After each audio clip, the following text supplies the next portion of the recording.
하나님께서 작전 사령관이 되셔서 친히 지휘하신 여리고 정복전쟁 큰 승리로 끝을 맺었습니다. 이는 이스라엘 백성들의 군사력이나 전략에 의해서 얻은 승리가 아니었습니다. 하나님께서 모든 방법을 지시하셨고 백성들은 그 말씀에 순종함으로 얻은 승리였습니다. 그래서 말씀하신 대로 여리고성이 무너져 내렸고 말씀하신 대로 첫 번째 정복전쟁에서 값진 승리를 얻게 된 것입니다. 백성들은 승리의 기쁨과 함께 하나님의 능력과 그 권세를 찬양하며 온 마음으로 감격하고 있었을 겁니다. 축제의 분위기였겠죠. 모든 것들이 순조로워 보였습니다. 그런데 이 거룩한 전쟁에 죄가 슬그머니 끼어들게 되었습니다. 1절 말씀인데요, 자막을 통해서 같이 읽겠습니다. 시작. 그러나 이스라엘 백성이 진멸시켜야 할 물건을 손을 댔습니다. 유다 지파 세라의 증손이며 삽디의 손자이며 갈미의 아들인 아간이 진멸시켜야 할 물건의 일부를 취했습니다. 그러자 여호와의 분노가 이스라엘에 대해 불같이 일어났습니다. 아멘. 여리고 정복 전쟁은 지금 우리가 보고 있는 러시아와 우크라이나 사이에서 일어나는 영토 전쟁이 아니었습니다. 거룩한 전쟁, 곧 헤렘으로 명령을 받은 것입니다. 히브리어 헤렘은 바치다, 금하다, 진멸하다 그런 뜻을 가지고 있습니다. 양편의 군대가 서로 전쟁을 치르는 것에는 일반 전쟁과 동일하지만 헤렘 전쟁은 단순히 적을 무찌르고 성을 정복하는 것이 목표가 아닙니다. 헤렘 전쟁은 하나님의 뜻과 그분의 약속을 이루기 위한 과정으로서 이루어지는 것입니다.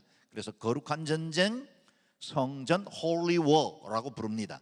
따라서 이 헤렘에서는 전쟁에 참여한 군사들은 물론 그 누구도 이 전쟁의 전리품을 취할 수가 없게 하였습니다. 사람이나 가축까지 모든 것을 철저히 진멸하거나 오직 하나님께 구별하여 드리게 한 것입니다. 지난주일 우리가 묵상한 말씀 가운데 이 헤렘 전쟁에 관한 원칙들이 나와 있는 말씀이 있는데요, 17절 18절 말씀을 같이 읽어보겠습니다. 시작. 이 성과 성 안에 있는 모든 것들은 다 진멸된 것으로 여호와께 다 바쳐질 것이다. 오직 장녀 라합과 그녀의 집에 그녀와 함께 있는 사람들은 모두 살려주라. 우리가 보낸 사자들을 그녀가 숨겨주었기 때문이다. 그러나 너희는 진멸시켜야 할 물건에 손대서는 안 된다. 너희가 진멸시켜야 할 물건을 하나라도 가져가 이스라엘의 진영에 저주가 내리는 문제를 일으켜서는 안 된다. 아멘. 성과 성 안에 있는 어느 것 하나도 남기지 말고 다 진멸해야만 했습니다. 진멸시켜야 할 물건을 개인의 탐욕으로 숨기거나 취하게 된다면 그것은 그 개인에게는 큰 저주가 내릴 것이고 동시에 이스라엘 공동체에도 저주가 임하는 일이 될 것이라 경고합니다. 이와 같은 헤렘의 전쟁의 원리를 이해하고 보면 이 진멸되는, 아무것도 남기지 않고 진멸되는 성읍에서 라합과 그 가족이 살아남은 것은 얼마나 큰 은혜인지를 알 수가 있습니다. 그렇다고 여러분, 정복시대에 이루어지는 모든 전쟁들이 다 헤렘 전쟁으로 이루어졌다는 말은 아닙니다. 하나님께서 특별히 지정한 전쟁에서만 헤렘의 원칙이 적용되었고, 이제 오늘 우리가 묵상하고 있는 아이성의 전투에서도 전리품을 나누어 가질 수 있도록 하셨기에 모든 부분에 적용된 전쟁은 아니었다는 겁니다. 이렇게 여리고를 공격하기 전에 여호수아가 백성들에게 분명하게 경고를 했지만 한 사람 아간이 진멸시켜야 할 물건에 탐심이 생겼고 전리품을 숨겨 자신의 것으로 착복하게 된 것입니다. 그가 누굽니까? 유다 지파 세라의 정손, 삽디의 손자, 갈미의 아들 아간. 그의 범죄를 아주 구체적으로 드러내기 위해서 그의 모든 집안 이야기까지 세세하게 설명하고 있는 겁니다. 여러분, 그 치열하고 혼란스러운 전쟁터 한쪽 구석에서 일어난 일입니다. 그 누구도 관심 가질 수 있는 상황이 아니었는데 그 은밀한 악행조차 하나님은 훤히 들여다보고 계셨다는 것입니다. 거룩을 이루어야 할 전쟁에 개인의 욕심으로부터 시작된 범죄가 공동체를 위협하기 시작합니다. 하나님은 아간의 죄에 분노하고 계셨지만 여호수아는 무슨 일이 일어났는지조차도 아직 알지 못한 상태였습니다. 여호수아는 그래서 여리고 정복 이후에 다음으로 정복해야 할 성읍을 설정합니다. 2절 말씀을 같이 읽어봅니다. 시작. 그때 여호수아가 여리고에서 베델 동쪽 베다웬 근처에 아이로 사람들을 보내며 말했습니다. 올라가 저 땅을 몰래 살피고 오라. 그러자 사람들이 올라가 아이를 몰래 살폈습니다. 아멘. 이번에 정복해야 할 성읍은 아이, 우리 한국말하고도 잘 연상이 되는 말이죠. 아이라는 작은 성이었습니다. 그 성의 규모와 전력을 파악하기 위해서 정탐꾼을 보냅니다. 그런데 정탐꾼의 보고에 따르면 성읍이 작고 군사력이 약하기 때문에 2-3천 명 정도의 병사만 보내면 쉽게 정복할 수 있을 것이라 보고합니다. 난공불락이라고 여겨지던 여리고 성도 쉽게 정복했으니 그 작은 아이성이야말로 소규모 병력으로도 얼마든지 승리할 것이라고 여긴 것입니다. 만약 이것이 일반적인 전쟁이었다면 정탐꾼이 내린 분석이 틀리지 않았을 수 있습니다. 그러나 그들이 잊어버리고 있었던 것이 있었습니다. 여리고를 함락시킨 것은 여리고의 이스라엘의 군대가 아니라 전적인 하나님의 주권이었고 하나님의 능력이었다는 사실입니다. 마치 자신들이 이룬 성공처럼 도취되어져서 그들의 마음은 자만해져 있었고 아이성 같은 작은 성읍은 쉽게 정복할 것이라고 교만하고 있었던 것입니다. 소수 병력만으로도 충분히 정복할 수 있다고 판단을 합니다. 더구나 그동안 늘 하나님 앞에 조아렸고 하나님의 뜻을 묻던 여호수아조차 아이성을 공략할 때는 기도하지도 않았습니다. 언약궤를 앞세우지도 않았습니다. 자신의 힘과 능력이면 우리의 군대면 충분히 정복할 수 있겠다고 판단을 한 겁니다. 사랑하는 여러분, 우리가 감당하기 힘들 만한 큰 일을 만나고 또 너무나 인생의 중요한 결정들을 앞두고 있을 때는 우리는 무릎 꿇습니다. 기도합니다. 하나님 앞에 조아리죠. 그러나 우리의 일상생활 중에 내 경험과 내 지식이면 충분히 생활할 수 있는 것들에 대해서는 우리는 묻지 않으려는 경향들이 있죠. 기도조차 제목으로 올리지 않고 당연히 내가 살아온 방식대로 일상의 루틴한 그대로 살아가려고 할 때가 많습니다. 그런데 이 아이성 전투는 뜻밖의 참패를 당하고 맙니다. 5절 말씀 읽어보죠. 시작. 아이 사람들이 이스라엘 사람 36명을 죽이고서는 성문 앞에서 스바림까지 쫓아가 비탈길에서 사람들을 쳤습니다. 그러자 백성들의 마음이 녹아내려 물같이 됐습니다. 식은 죽 먹기라 여기던 아이성 전투에서 이스라엘 병사 36명이 죽임을 당했고 싸움에서 밀려 후퇴하던 중에 많은 사상자가 발생하기도 했습니다. 첫 패전 소식을 들은 백성들의 마음은 물같이 녹아내렸습니다. 사기가 꺾이고 전의를 잃어버리게 된 겁니다.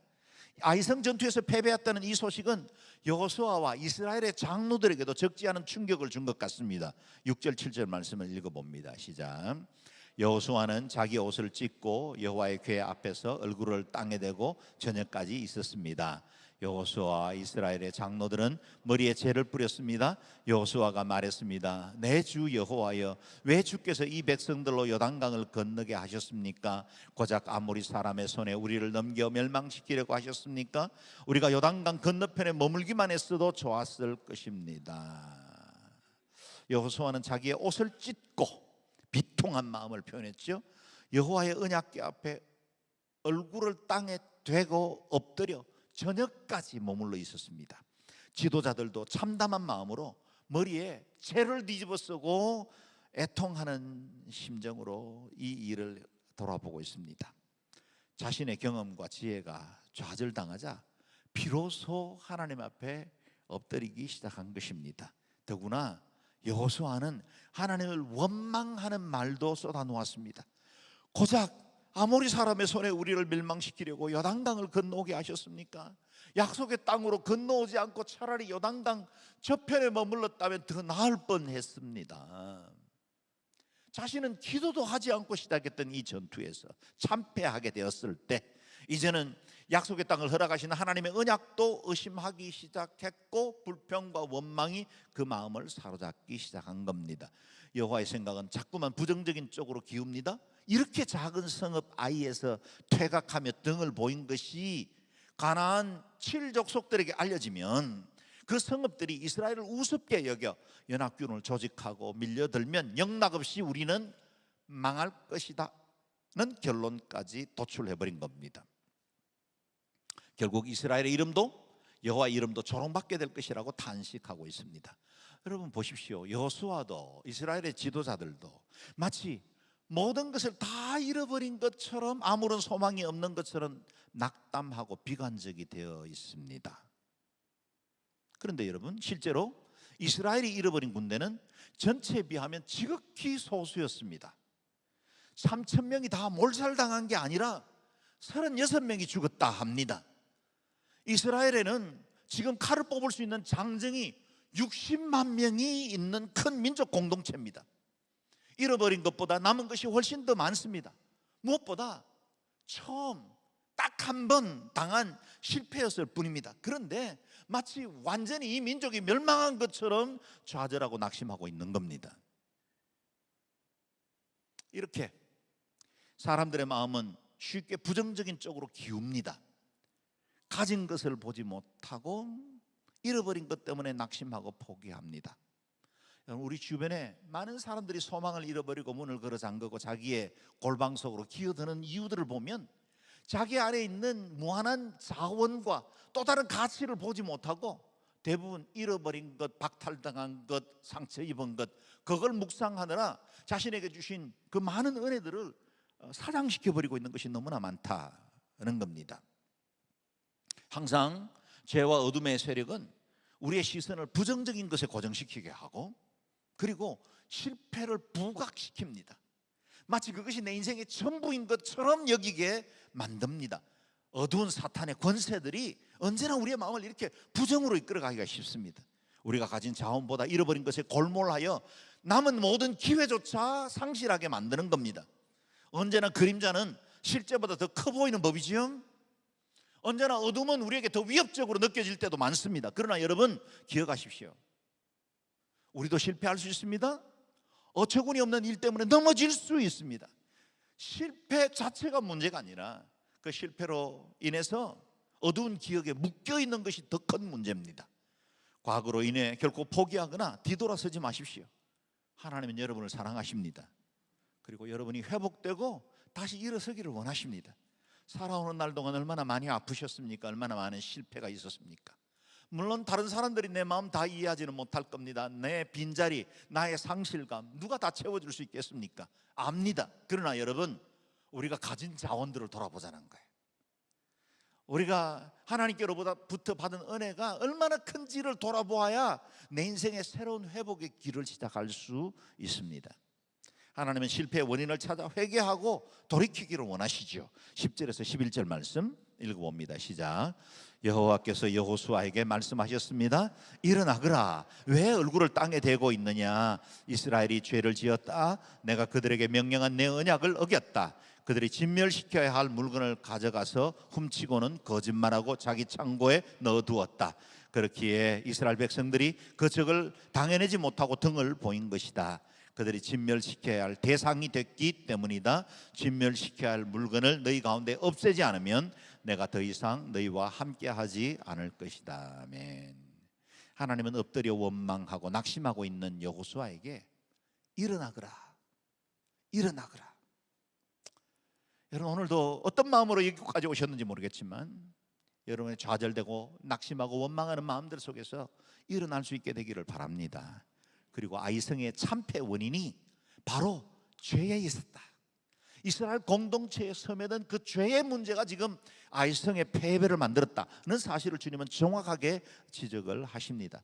하나님은 이 문제를 아간 개인의 도덕적 문제로 간주하지 않으셨습니다. 우리가 알고 있는 대로 죄는 결코 개인의 문제로 머물지 않습니다. 죄는 항상 가정과 연결되어 있습니다.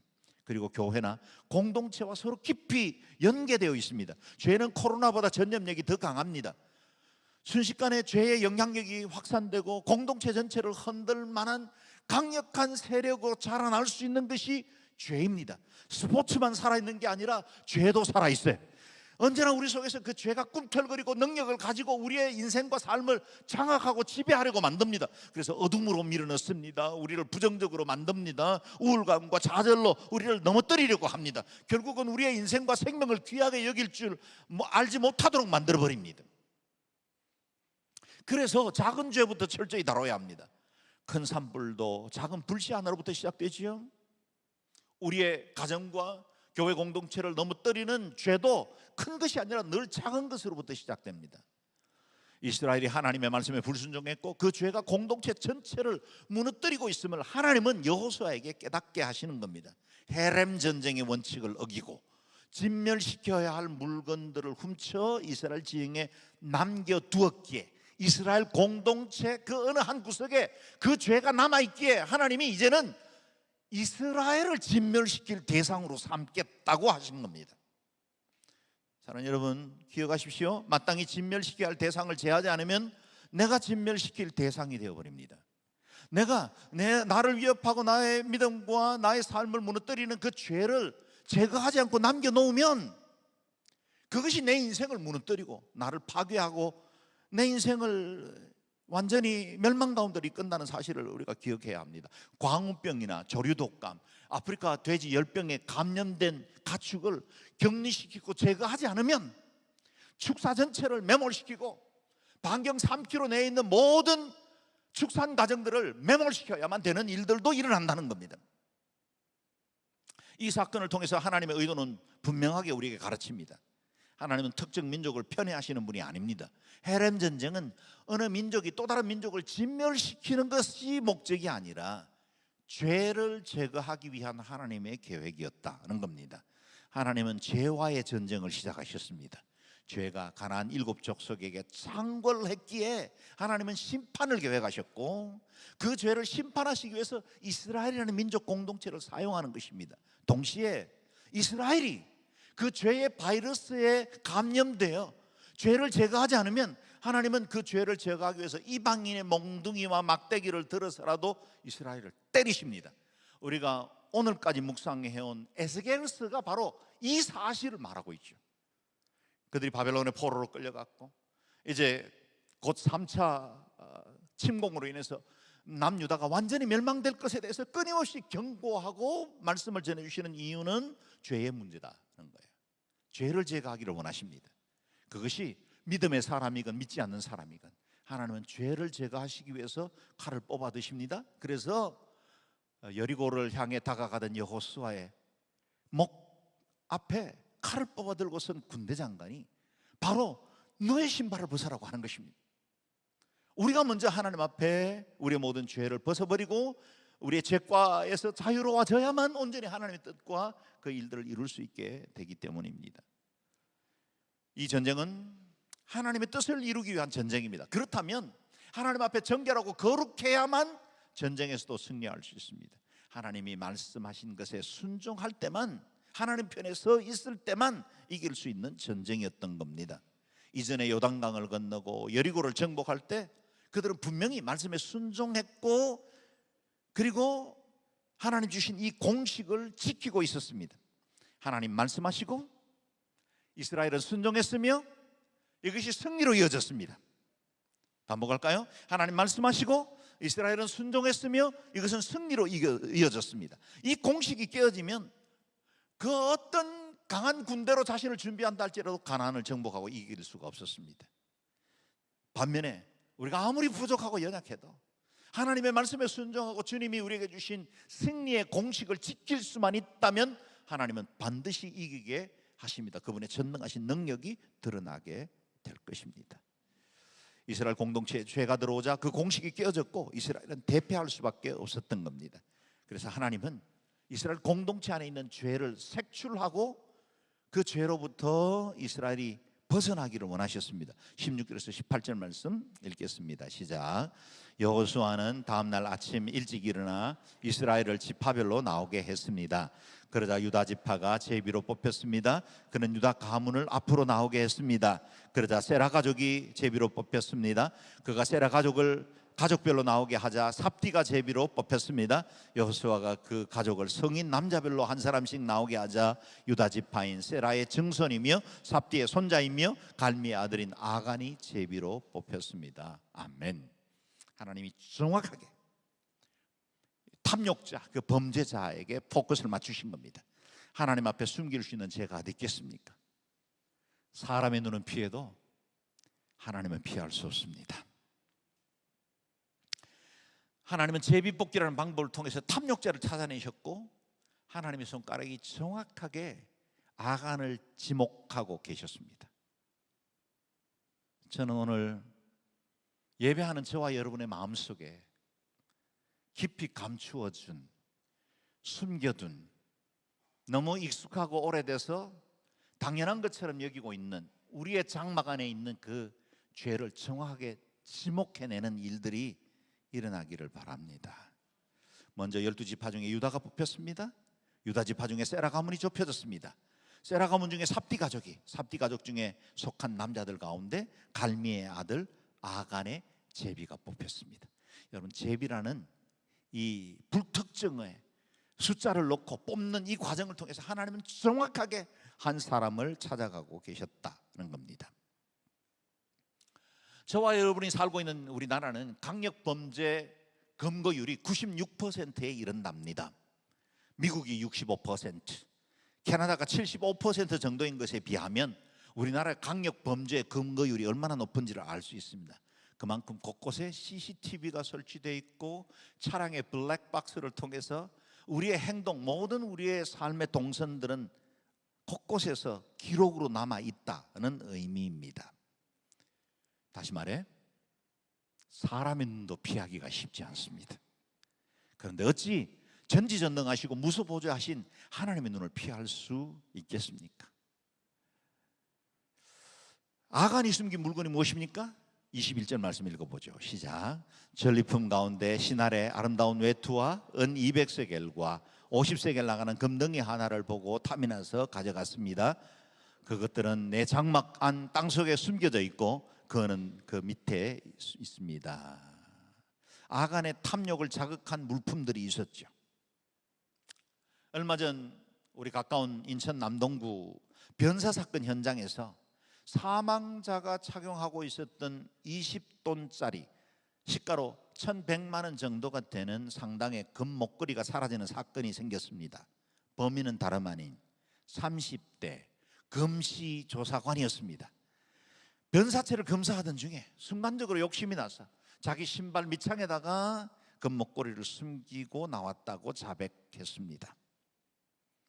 물품을 보면 순간적인 욕심에 넘어갈 수 있죠. 탐욕이 된 겁니다. 아간 역시 여리고를 정복하고 각 집의 모든 것들을 진멸시키던 그 현장에서 그냥 불살라버리고 내버리기보다는 그래도 이건 우리 집에 두면 유익하고 우리에게 내가 경제적으로 어려운데 꼭 필요할 거야 라고 여겼을 수도 있겠습니다. 탐욕에 눈이 멀어서 하나님의 명령을 어기게 되었습니다. 그래서 야고보 선생의 경고에 귀를 기울여야 합니다. 오직 각 사람이 시험을 받는 것은 자기 욕심에 이끌려 미혹되미니 욕심이 잉태한 적 죄를 낳고 죄가 장성한 적 사망을 낳느니라. 탐욕은 결국 사망을 불러들입니다. 우리가 작은 죄, 작은 탐욕도 경계해야 하는 이유가 이것입니다. 아간이 헤렘의 명령을 어긴 것은 단순한 개인의 일탈이 아니었습니다. 하나님의 주권을 거역한 죄이며 하나님의 말씀을 멸시한 죄에 해당되었습니다. 아간 개인의 죄는 공동체 전체의 범죄와 연결되어 있었습니다. 왜냐하면 하나님께서 아브라함 한 사람을 불러 너로 큰 민족을 이루고 내 이름을 창대케 할 것이라 언약을 약속해 주셨기에 그 모든 자손들은 아담 한 사람의 복과 연결되어 있습니다. 이스라엘은 한 개인이 아니라 공동체 전체가 부름을 받아 선택되었고 하나님의 백성이 되었습니다. 그러므로 그 공동체 안에 한 개인의 죄는 그냥 하나의 범죄로 끝나지 않고 이스라엘 공동체의 범죄로 연결되어 있었던 겁니다. 뿐만 아닙니다. 이제 막 시작된 이스라엘 공동체가 거룩한 언약 백성으로 그 땅에 정착해야 하는데, 이와 같은 죄들을 가볍게 두면 공동체 전체가 죄에 대해서 느슨한 태도를 갖게 될 것이고 하나님의 명령에 대해서 지키지 않는 일들이 반복될 수 있었습니다. 그래서 하나님은 아직은 어린 이스라엘을 엄격하게 다루심으로 죄에 대해서 단호한 태도를 갖게 하신 겁니다. 여러분은 사도행전 5장에 기록된 아나니아와 삽비라 사건을 잘 아실 겁니다. 당시 교회는 오순절 성령으로 충만해 있었고 모이기를 힘쓰며 매일처럼 기적과 능력이 드러났습니다.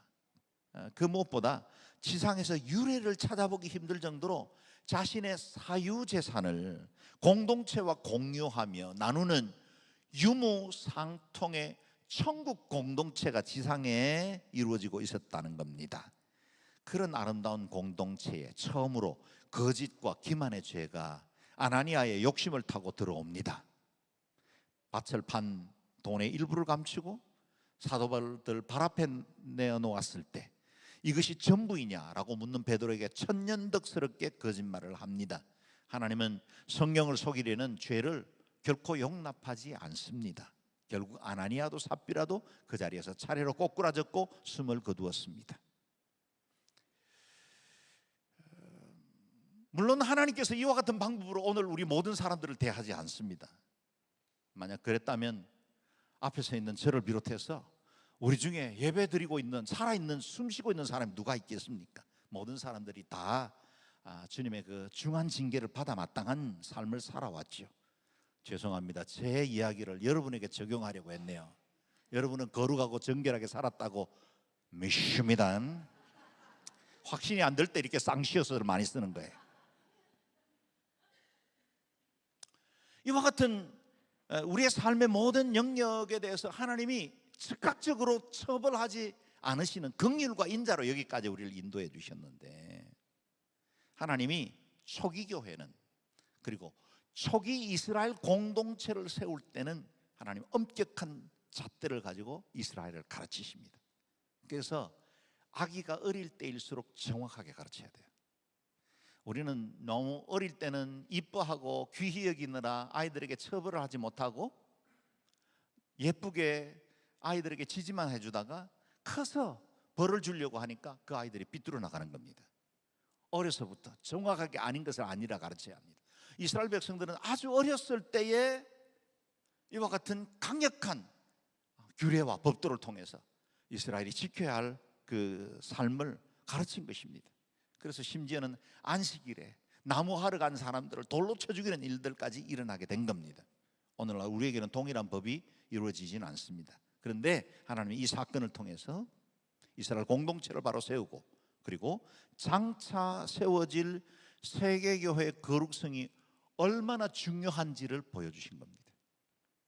이제 오고 가는 모든 세대에 세워질 교회들에게 거룩함을 지켜야 한다는 사실을 보여주기 위해서 아나니아 삽비라 사건을 허락하신 것입니다. 동시에 이스라엘이 새로운 언약 공동체로 가나안 땅에 정착할 그때에 가장 중요한 시기에 하나님은 가혹할 만큼 분명한 법을 통해서 이스라엘에게 가장 지켜야 할 거룩성이 무엇인지, 중요한 것이 무엇인지를 그들에게 친히 가르쳐 주신 것입니다. 사랑하는 여러분, 하나님 앞에는 큰 죄와 작은 죄가 구별되지 않습니다. 죄는 죄일 뿐입니다. 그리고 그 죄가 결국 하나님의 임재와 은혜를 가로막습니다. 12절을 다시 돌아서 보십시오. 진멸해야 할 물건을 너희 가운데 없애지 않으면 내가 더 이상 너희와 함께하지 않을 것이다. 13절도 보십시오. 너희 가운데 진멸시켜야 할 물건을 제거하지 않으면 너희 원수들을 당할 수 없을 것이다. 이스라엘이 진멸시켜야 할 물건을 품고 있는 그때 하나님은 이스라엘을 오히려 진멸시켜야 할 대상으로 삼으셨다는 거예요. 우리는 그리스도 예수의 신실한 백성들이고 거룩한 하나님의 자녀들이 되었습니다. 우리 안에 죄를 품으면 안 됩니다. 결국 그 죄는 하나님과의 관계를 무너뜨립니다. 아간과 그 가족, 그의 가축과 소유물까지 아골골짜기로 끌려가서 모든 것들이 다 진멸되고 말았습니다. 죄가 제거되고 난 이후에야 비로소 하나님과의 관계가 회복되었고 이스라엘 백성들은 아이성을 정복할 수 있었습니다. 이 아간의 범죄를 보면서 오늘을 사는 우리에게 적용해 봅니다. 저와 여러분, 우리 각 개인 성도들은 탐욕을 경계해야 합니다. 그리고 죄의 유혹을 이길 수 있도록 진리의 말씀을 굳게 붙들어야 하고 말씀에 순종하는 훈련들을 계속 이어가야 합니다. 동시에 새 이스라엘이 된 우리 교회는, 이 땅의 교회들은 죄가 공동체에 틈타지 못하도록 늘 깨어서 경성해야 하고 거룩의 능력을 잃지 않도록 하나님 앞에 깨어 있어야 합니다. 기억하십시오. 하나님께서 죄를 덜추어내는 것은 우리를 심판하시기 위한 것이 아닙니다. 우리를 넘어뜨리는 죄를 제거함으로 하나님의 은혜를 회복시키기 위함이요 약속하신 복을 받게 하기 위함입니다. 그러므로 우리 마음속에 죄를 품어 아골골짜기로 떨어져 가는 인생이 아니라, 우리도 비록 넘어지고 실패할 수 있지만 그 죄를 가지고 골고다 산 위로 올라가야 합니다. 십자가를 붙들어야 합니다. 정결함을 얻고 다시 회복되고 하나님 안에서 주시는 풍성한 은혜와 복을 누리는 사람들이 되어야 합니다. 오늘 예배하는 저와 여러분 안에 죄와 전쟁하시는 하나님을 만날 수 있게 되기를 바라고, 그래서 내 속에 있는 아간의 죄, 아간이 내 안에 서슬시퍼렇게 살아있는 이 모든 악을 주님 앞에 내려놓고 정결함을 얻어 십자가를 굳게 붙들고 회복의 삶을 향해 나아가는 우리 모든 성도들 되기를 주의 이름으로 축원합니다.